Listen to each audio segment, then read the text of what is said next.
Planning on taking the AHIP Medicare test for the first time? Or recertifying and wondering why it still makes you so nervous? Take a breath. We've got you.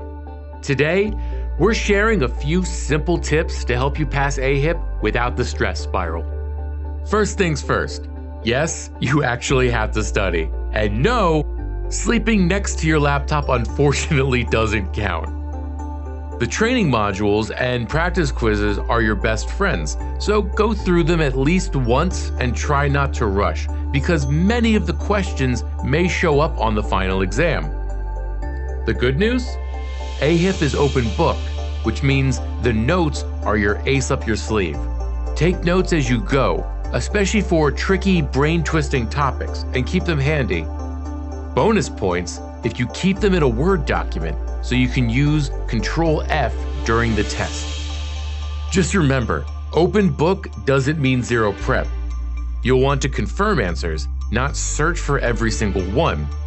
You've got 50 questions in 2 hours, so pace yourself. Answer the easy ones first and circle back to the tough stuff. Set yourself up with a quiet space, snacks, water, and a positive mindset. Confidence really does help.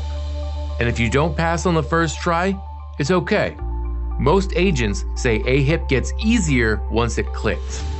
If you want the full breakdown, plus extra details you can reference while you're studying, head over to our blog with the link in the description below. Study smart, use your resources, and go crush the exam. You've got this. Happy selling!